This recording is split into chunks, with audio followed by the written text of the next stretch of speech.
Hi everyone, welcome back to the channel. Coming back to the topic that is operating system scheduling algorithm. So in the last lecture we have discussed first scheduling algorithm, that is one of the most important and basic scheduling algorithm, first come first serve. Now in this session we are going to cover shortest job first scheduling algorithm. So this is our lecture number 25, that is very important. And if you forgot to watch previous 24 lectures of operating system, you can check the description box.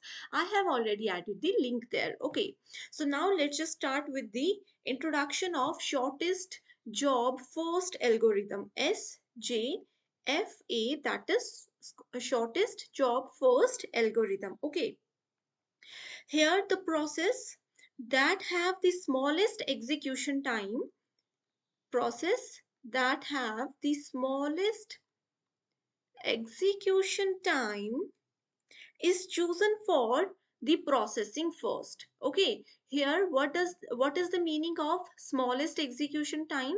It means the smallest burst time. The process that have smallest burst time in the given table will be executed first. So as you can see here in this example, the smallest burst time here is 2.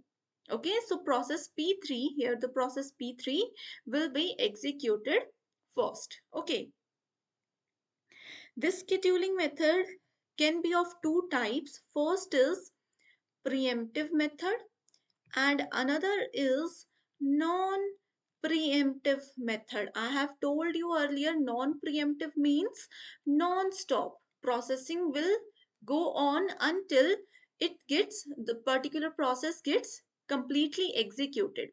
And preemptive means stoppable. Okay, so scheduling, shortest job first scheduling algorithm can be of two types, preemptive and non-preemptive.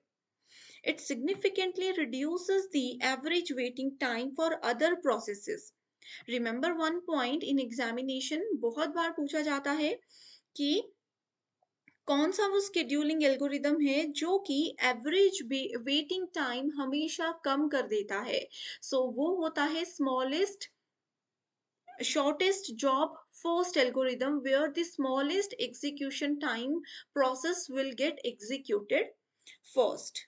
Okay, some characteristics of SJF is it is associated with each job as a unit of time to complete. As you can see here in this example, this is the time at which the process enters the queue, and burst time is the average expected execution time of a particular process. Let's say process P1 entered the CPU at a second 1 and it wants the CPU for 7 seconds.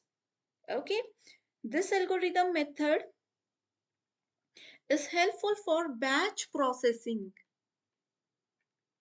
Batch processing के लिए ये बहुत ही ज़्यादा important होता है. Remember this point. Okay, where waiting for jobs to complete is not critical. Okay, so now let's just solve this question. Okay, so in this question, what is given? There are 5 processes from process P1 to process P5. Their arrival time and burst time is also given here. Okay, so at first, what we need to do, we need to create a Gantt chart, right? We need to create a Gantt chart. So we will start with point 0.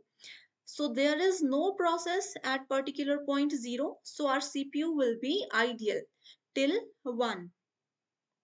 Because at 1 process P1 entered the CPU. So process P1 entered the CPU for 7 seconds. So from 1 to 7 process P1 is using the CPU.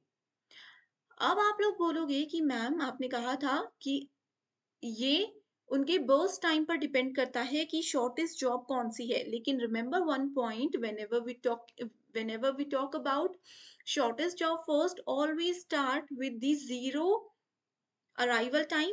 If any process is there, then you can execute it. Otherwise, particular point for the CPU will be ideal.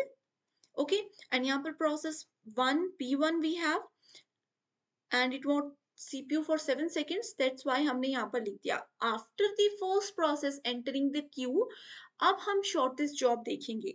Okay, so burst time में shortest job कौन सी है? It is 2. That is process P3.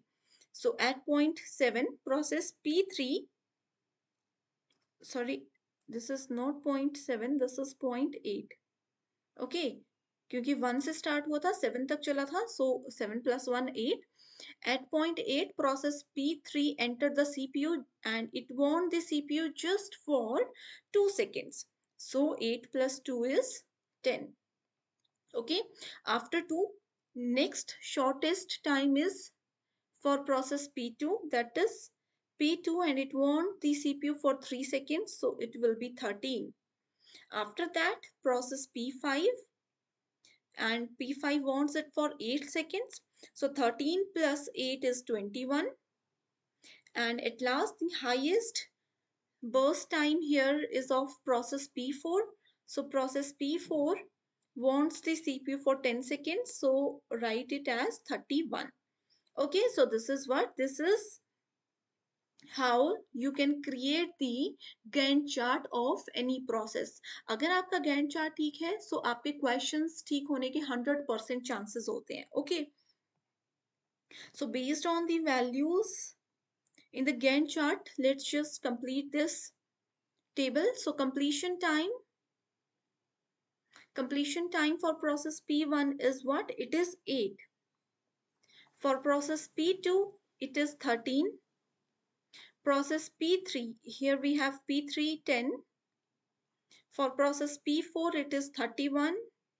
And process P5, it is 21. So this is what? This is the CT, that is completion time of all the processes. Now we need to find what? We need to find the turnaround time.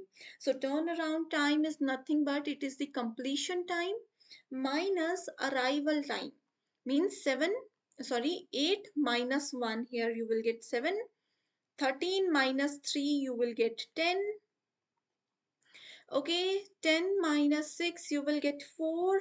31 minus 7, you will get 24. And 21 minus 9, you will get 12. Okay, so this is what? This is the completion time. Sorry, this is the turnaround time of the processes. Next we have is waiting time. Okay, so next we have is the waiting time. So waiting time is nothing but it is the turnaround time minus burst time. It is the turnaround time minus burst time. So you need to calculate all these values. So you can see here the complete table. Okay, so here we have completion time, turnaround time, and waiting time. If in the question, let's say they have told you to calculate the average turnaround time. So that will be 7 plus 10 plus 4 plus 24 plus 12 divided by 5. So what will be your average turnaround time? Tell me in the comment section. Okay, similarly, if you want to find out the average waiting time, you need to add all these values and divide them by 5 because there are total 5 processes available in this question. Okay.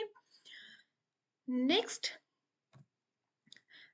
इस तरह से भी exam में question पूछा जाता है. For example, they have shared this particular table with you and they told you to find out the turnaround time for process P3. So your answer will be 4 only. Okay, so this is how you need to understand the concept. अगर आपके concept clear हैं तो exam में कुछ भी पूछा हो you can easily solve the questions. So after solving the questions, I hope you understand the advantages or disadvantages of using this algorithm. So advantages include it maximize the throughput. It maximize the throughput of the system and it always minimize the waiting time, average waiting time, ठीक है? Average waiting time and average turnaround time of all the processes. So this is the major advantages of using shortest job first scheduling algorithm. So I hope everything is clear to you all. Thanks for watching the session.